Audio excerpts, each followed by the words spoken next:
So, today we will start discussing about the first module of our course, which will be dealing with the functions, the importance, regulations and the financial statement performance of the commercial banks. And before we discuss about the functions, regulations, financial statements and performance, we should know that what exactly the bank is, or how we can define the bank, how we can define the commercial bank, and as well as why the banks are so important. What is the economic significance of the commercial banks from the aggregate economic point of view? That is also very much required whenever we discuss about the management of commercial banking. So, in this context, if you see that these are the things what we are going to cover today in this particular session. One is how to define commercial bank and what are those different types of commercial banks are operating in India, and why the banks are important or the importance of the commercial bank.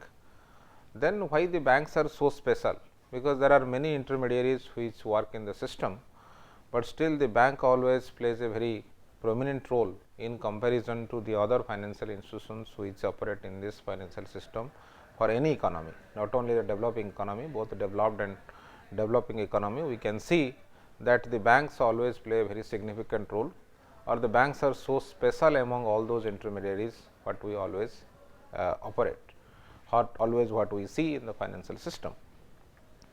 So, in this context, let us define this commercial bank. All of you might have known that whenever you talk about banking, there are many types of banks exist in the system. One is we can have the commercial bank obviously, then another bank is investment bank, then we have some banks which are cooperative banks, then you have the regional rural banks, then all those banks if you talk about, but basically there is a clear cut distinction between the commercial bank and the investment bank. And what is the basic distinction? The basic distinction is the investment banks do not accept the deposits. The basic job of the investment banks are to provide the consulting or the risk management services, and as well as they provide also financing to the corporates for some specific reasons. Mostly the investment banks always provide the services like pricing of the IPO, or they provide services in terms of the valuation of in terms of mergers and acquisitions. So, if you see that basically this, if you talk about the investment bank is basically what? It is mostly dealing with the services in terms of the risk management, and we can have the consulting,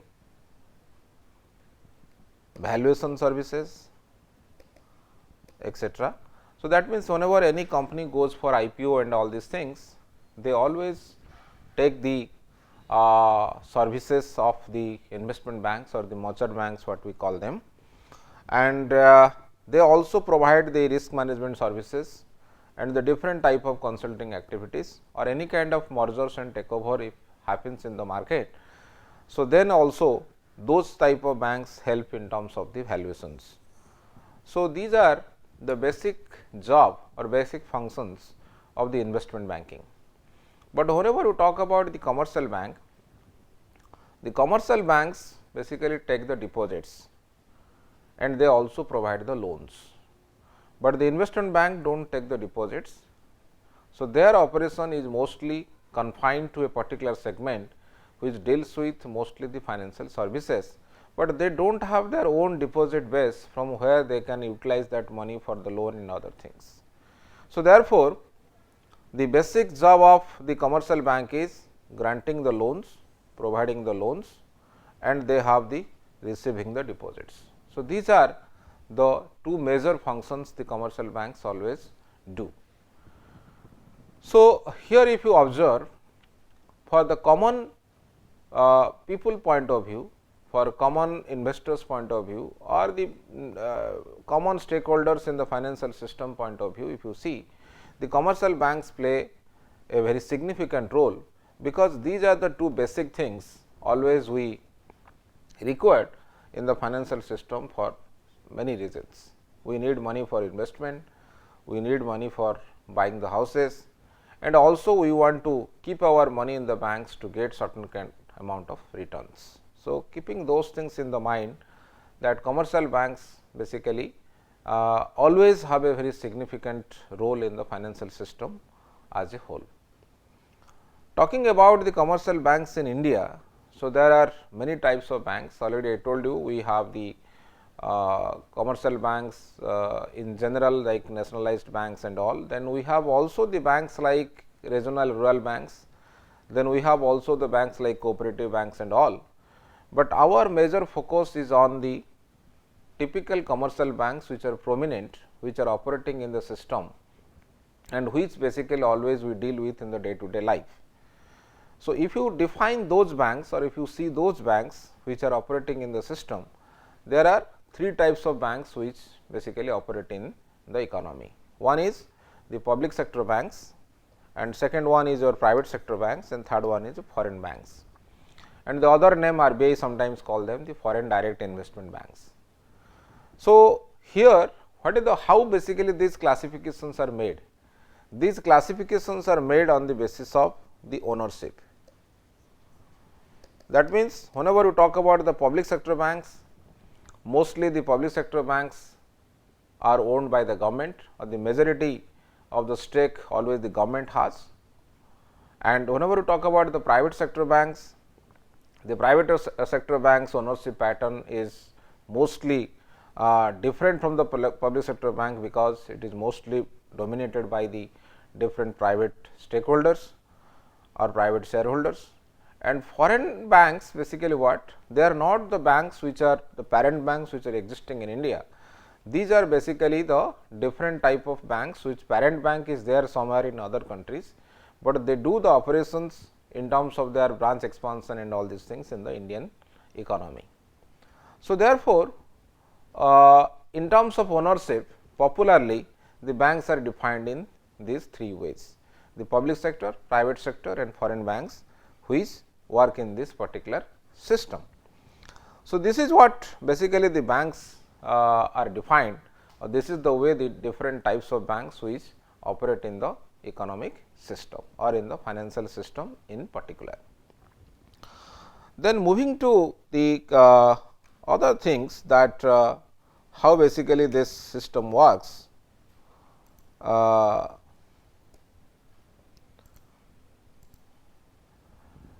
Or how the commercial banks basically play a role for the aggregate economy or the development or the growth of the economy.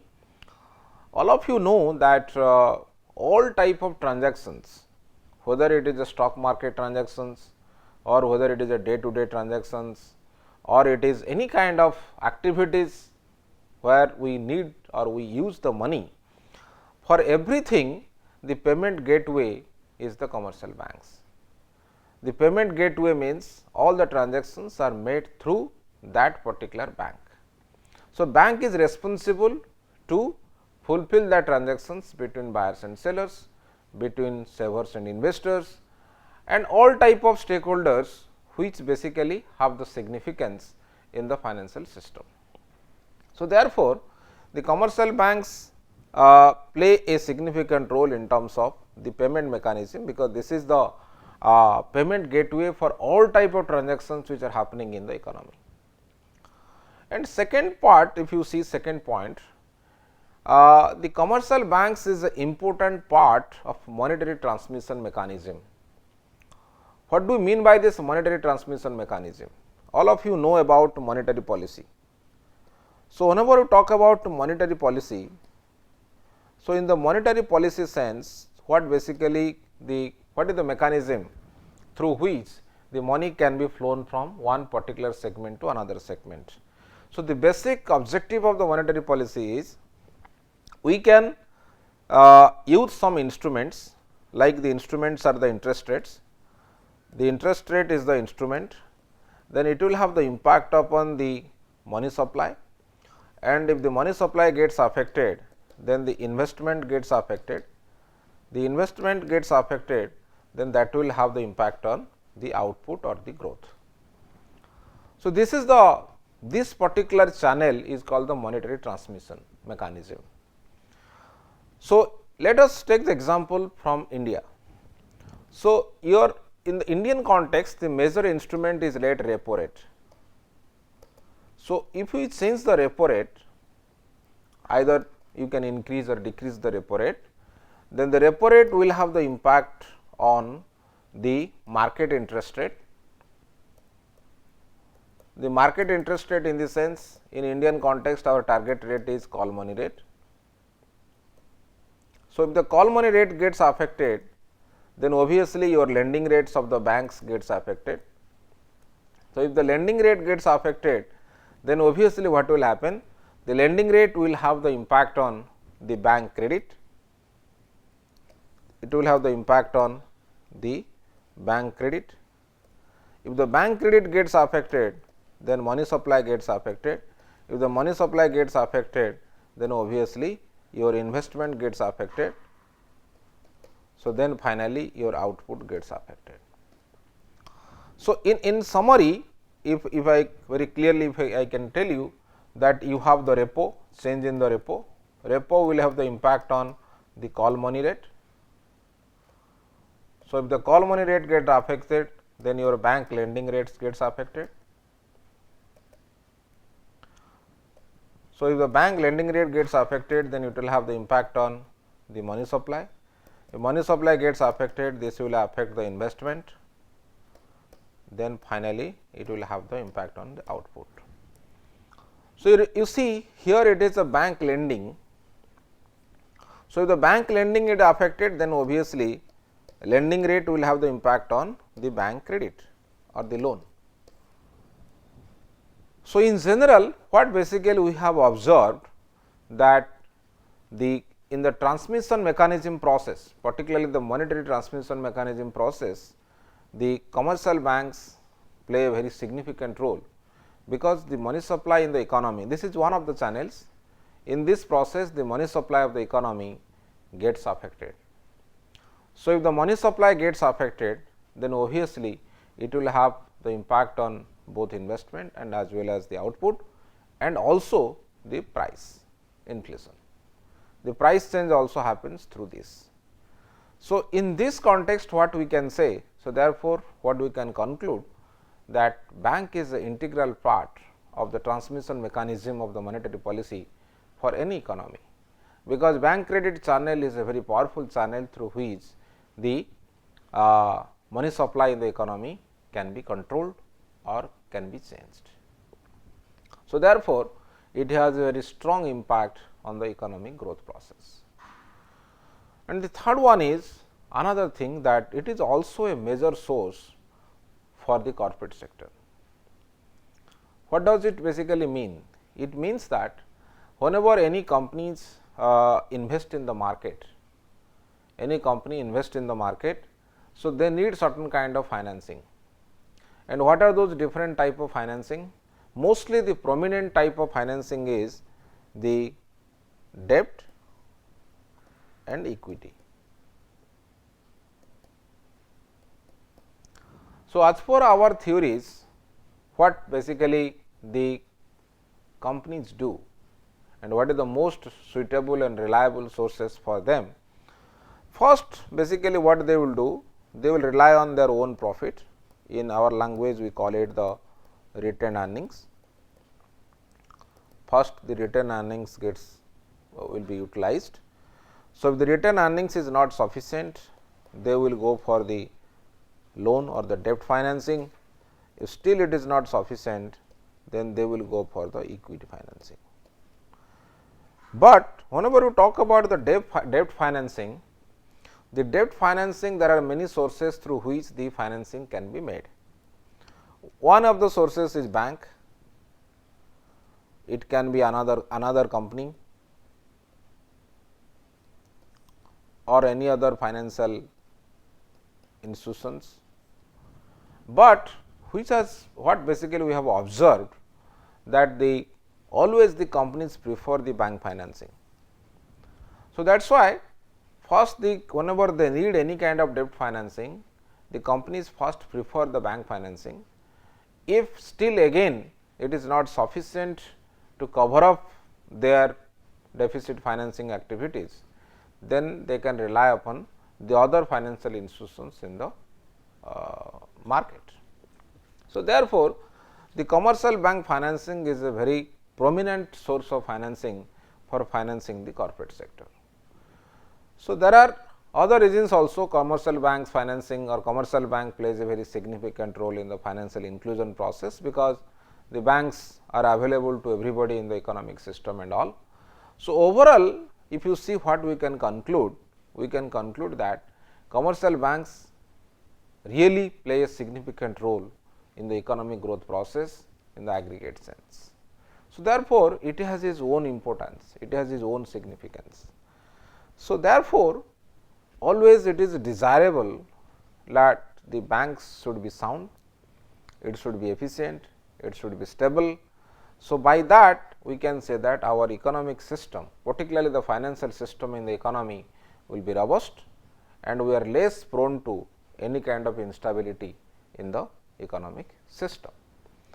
So, this is what basically always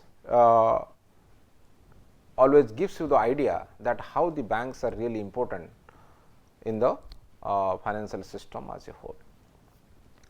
Then next, if you see that we have two types of systems operate in the economy. In general, in the world economic sense or in the all over the world, if you observe, there are two types of systems operate.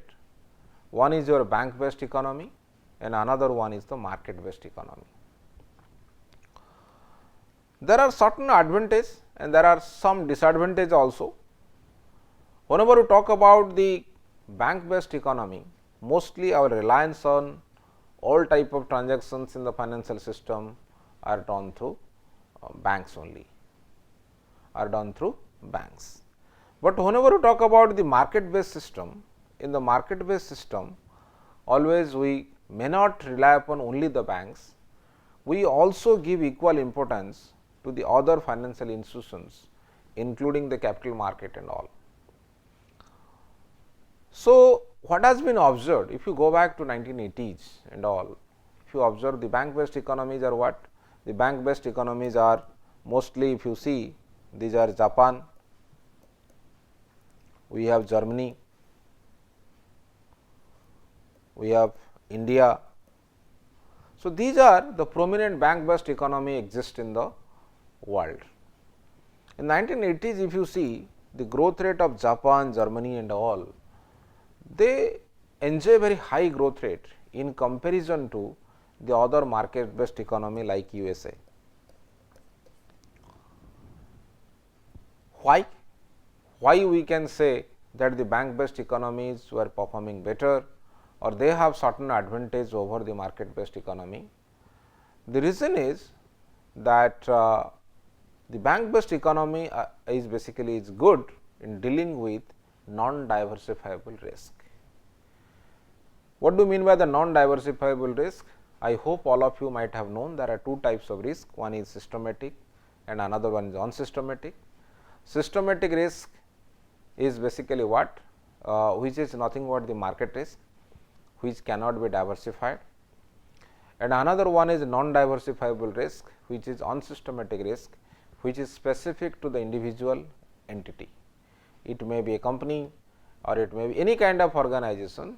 This particular risk is specific or confined to that particular company itself. So, therefore, what basically we can say that whenever we are dealing with non diversifiable risk, so in that context you see there are many products which are available in the market, but banks provide many products also. So, whenever the bank's product people are using for their portfolio construction, reasonably they are well equipped to deal with the any kind of fluctuations in the aggregate economy like your inflation, interest rate, etc. In comparison to if the portfolio is constructed by using mostly the risky products like equity, derivatives instrument and other things. So, therefore, because they are good in dealing with, the banks are good in dealing with non-diversifiable risk, then obviously the probability of loss in that particular segments are relatively less.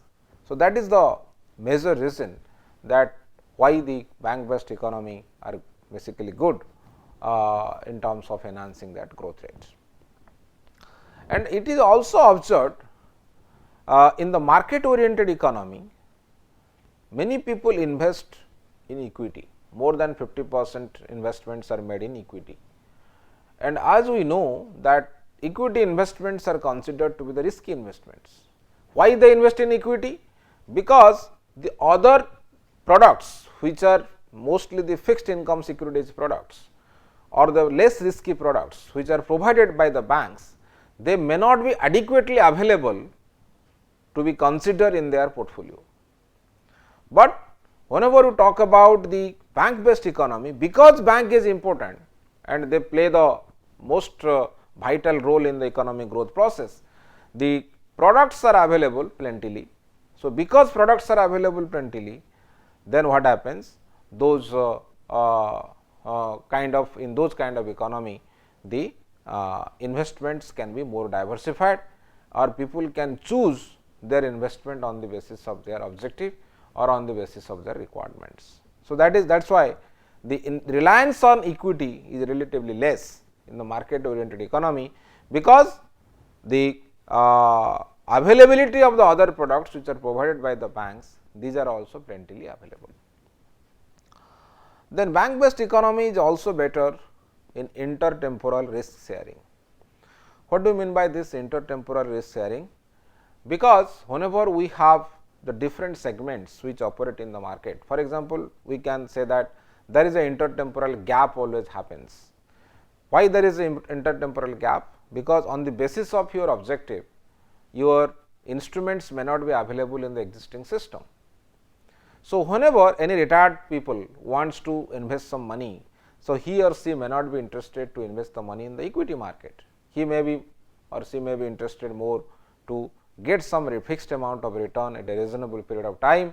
So, because of that he can or she can make the future better. So, that is why if he is little bit higher income category, he can put some money in the risky segments, but still the risk can be shared, because the banks basically are available which provide them some assured kind of return, and even if he takes some more risk in other segments of the financial system, that basically does not affect much, because the risk can be shared by the other type of positions what he has taken in the market. But there is one disadvantage. The disadvantage is that the bank based economies are mostly conservative economy.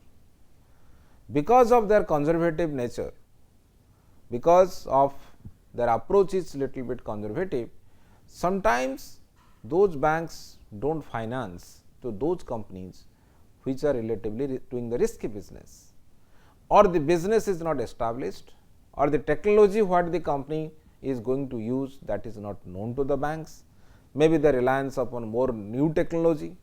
So, that is why the bank based economy is good at financing the new technologies. Sometimes that is a questionable or debatable thing, that whether really they are good or not.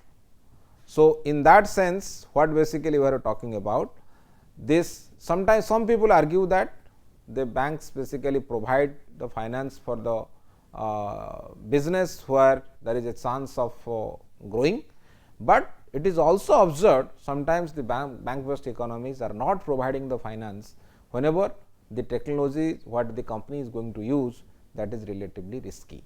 So, therefore, the last point if you see, that is basically a debatable question, the debatable point, that whether the bank based economy is good or not, that to finance these new technologies, that is still the debate is going on, but in general acceptable if you see, they are relatively conservative in nature and sometimes they do not provide. That means, you can say sometimes you can add that bank based economy is not good That's why I say that this is a disadvantage.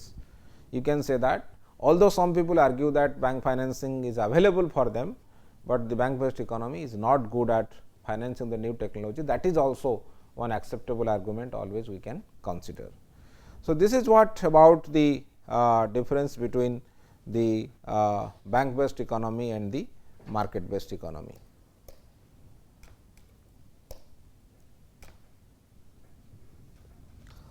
So, then we can move to that why the banks are special. The banks are special because they are good in they deal with the financial contracts which cannot be easily resold like equity and bonds, because you see deposits and loans, these are not the marketable products, these are the non marketable products. Because they are non marketable products, they are not easily resold in the market, or they do not have a secondary market for that, but banks always deal with that kind of transactions, those kind of contracts, number 1. They are also good in reduction of transaction cost due to different type of transformation.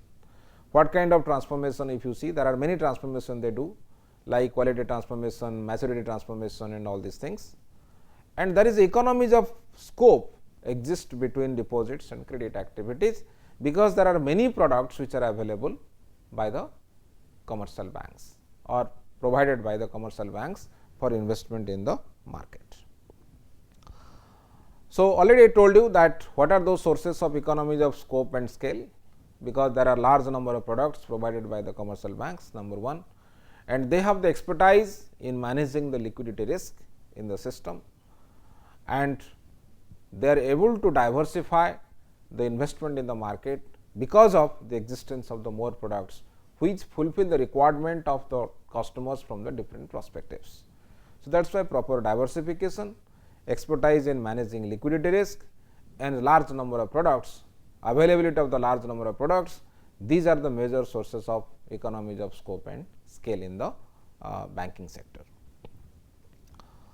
What are those major factors which affect the banking activities in general? You see, these are the general factors. There may be some factors which are unique in nature. Obviously, we have inflation.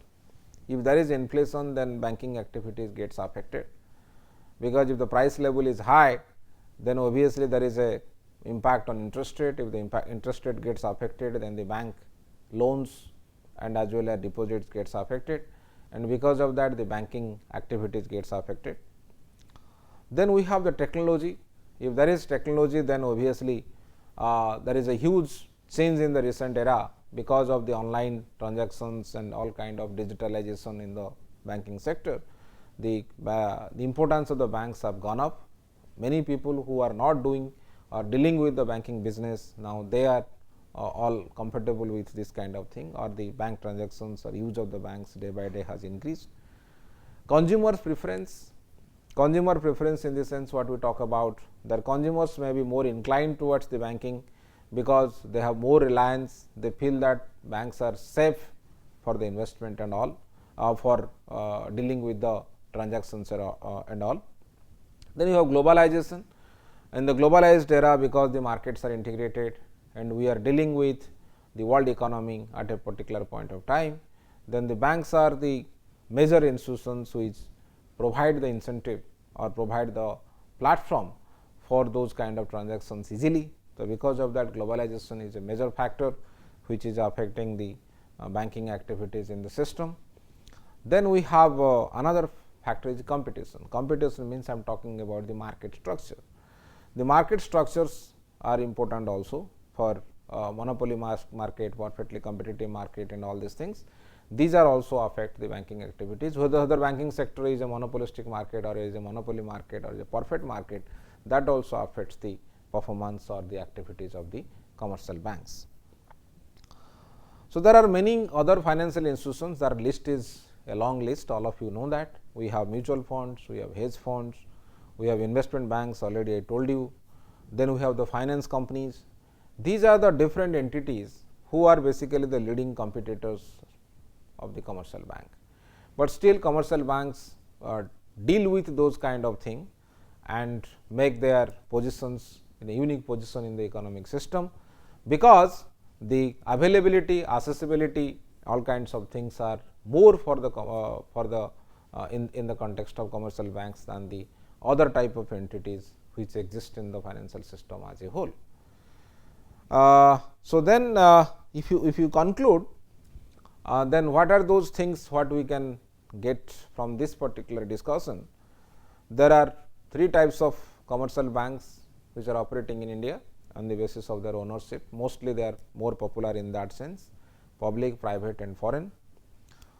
And commercial banks play a significant role in the economic growth process, because they are the integral part of monetary policy. They are also provide the financing to the corporates, and they are also payment gateway for all type of transaction and all. Banks are special among all financial intermediaries. The reason is basically because of economies of scale, economies of scope, and because of their expertise for the risk management and all. Then the other financial institutions like mutual fund, finance companies, hedge funds, these are the major competitors of the commercial banks, because they provide the same type of financial services for the where you can put your money for maximizing your return and all. And interest rate, inflation, consumer preference, technology, these are the major factors which affect the commercial banking activities in a financial system as a whole. These particular factors is not confined to a particular economy. These factors are important for all the commercial banks which are operating in any of the economies in the world, whether it is a developed economy or developing economy.